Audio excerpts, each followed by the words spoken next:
এই ধরনের দেখো জুসের বটল আমার ঘরে পড়েছিল, 3টেকে আজকে বার করলাম, আরও অনেক আছে। তো ভাবলাম 3টেকে আজকে একটুখানি ডেকোরেশন করব, এক একটা এক এক রকমভাবে। তো প্রথম দুটো বোতল আমি ব্ল্যাক কালার করে নিলাম, আর একটাকে হোয়াইট কালার করব। তো প্রথম দেখো ব্ল্যাকের ওপরে যে কোনো কালার দিয়ে একটুখানি পেন্ট করে নিলে কিন্তু ডিজাইনটা ভীষণ ফোটে।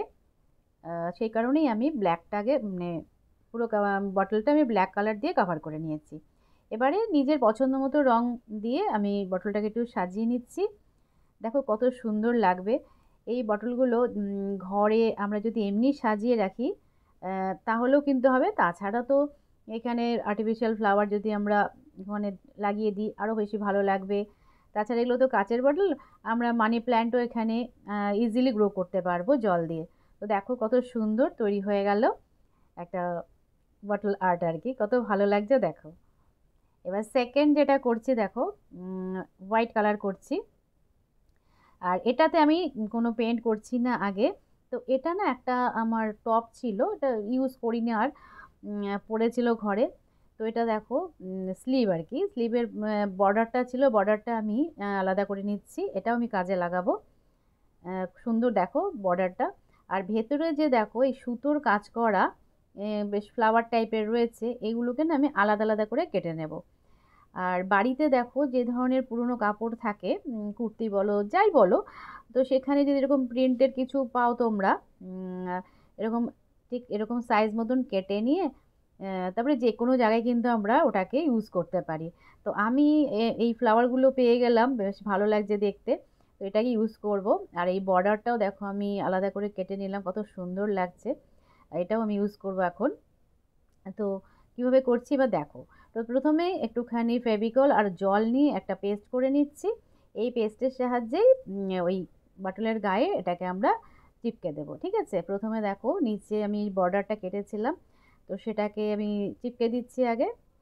আর এটা খুব সুন্দর লাগবে দেখতে, দেখো যারা তোমরা আর কি ড্রয়িং কিছু করতে জানো না, অনেকেই আছো এরকম যে তুলি দিয়ে কিছু করতে পারো না আঁকতে, তো সেক্ষেত্রে এটা কিন্তু ভীষণই ইজি একটা প্রসেস, আর খুবই ভালো লাগে দেখতে। আর দেখো কত ভালো লাগছে। এই ফ্লাওয়ারগুলো যে আমি একটা একটা করে আলাদা করে কেটে নিয়েছিলাম, সেটাকেও ঠিক এইভাবে ওই পেস্টের সাহায্যে, মানে ওই গ্লু আর জলের যে মিশ্রণটা করেছিলাম ওটা দিয়েই সব ফ্লাওয়ারগুলোকে এই বটলের গায়ে চিপকে দিচ্ছি। দেখো একদম কত ভালো লাগছে, মনেই হবে না যে আমরা যে এটার মধ্যে নিজে আঁকিনি। একদম দূর থেকে কিন্তু মনে হবে যে আমরা হাতে এঁকেই করেছি এটা। আর ওপর পোর্শনটাও দেখো আমি ওই বর্ডারটা লাগিয়ে দিচ্ছি।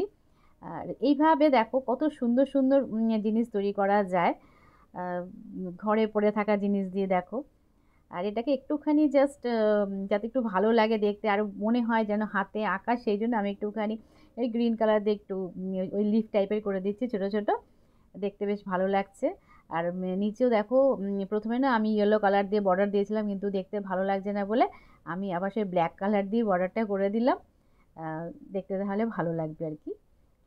আর ওখানে আরেকটুখানি কারুকার্য করছি, যা হয় ওই হাতে তুলি রং থাকলে না খালি মনে হয় ওটা করি সেটা করি, কোনো কাজই ছাড়তে ইচ্ছা করে না, মানে মানে করতেই ইচ্ছা করে আর কি, যেন করেই যায় এক একটা কাজ এক একটা কাজ এরকম আর কি।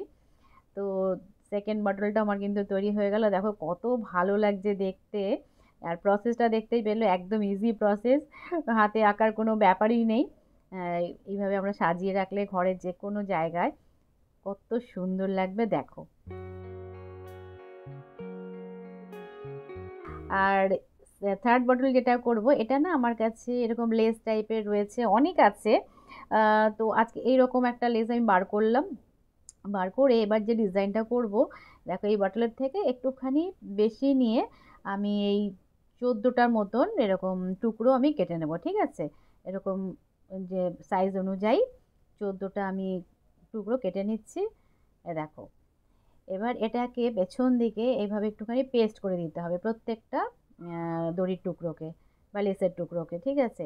তো আমি ওই ফেভিকল দিয়ে করছি, কিন্তু ফেভিকল একটু টাইম লাগে পেস্ট হতে, তো এই জন্য আমি মাস্কিং টেপ দিয়ে জায়গাটা আমি পুরো জয়েন করে দিলাম। আর এইবারে মানে দুটো দুটো করে প্রথমে আমি নট বেঁধে নিচ্ছি, ওই জন্য মানে 14টা নিয়েছি, বা তোমরা 12টা নিলে 12টাও নিতে পারো, এরকম আর কি জোড়া হিসাবে নিতে হবে। তো প্রথমে দুটো দুটো করে এই যে লেস নিয়ে আমি কিন্তু নট বেঁধে দিচ্ছি। তারপরে আবার দেখতেই পাচ্ছ আলাদা আলাদা করে করতে হবে এটাকে, ঠিক আছে? যে যেভাবে করছে সেটা দেখে নিলেই তোমরা পারবেই। খুবই ইজি, খুবই ইজি। আর এটা তো আমার লেস ছিল বলে আমি ইউজ করলাম। তোমরা চাইলে ওই কি বলবো, যে কোনো দড়ি, পাটের দড়ি থাকে সেরকম দিয়েও তোমরা করে নিতে পারো। হুম, এই আর কি। তো প্রসেস যেটা সেটা আমি দেখিয়ে দিলাম তোমাদের, যে কত সুন্দর সুন্দর জিনিস তৈরি করা যায় দেখো ঘরে পড়ে থাকা জিনিস দিয়েই। আর যেহেতু এটা দেখো কাচের, আমরা কিন্তু হ্যাং করেও রাখতে পারবো। মানে এর মধ্যে মানি প্ল্যান্ট খুব সুন্দর গ্রো হয়, তো জল দিয়ে মানি প্ল্যান্ট দিয়ে এটাও কিন্তু আমরা হ্যাং করেও রাখতে পারি।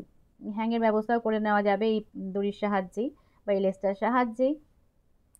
আর দেখো ভেতরটা পুরো ওই গ্লুগান দিয়ে আমি চিপকে দিলাম। তো ফাইনাল লুকটা কত ভালো লাগছে দেখো। আর বেসটা তো পুরো ব্ল্যাক করে নিয়েছি, ওই জন্য আরও বেশি ফুটেছে। তো এ দেখো ওপরে আমি আর্টিফিশিয়াল ফ্লাওয়ার লাগিয়ে দিলাম।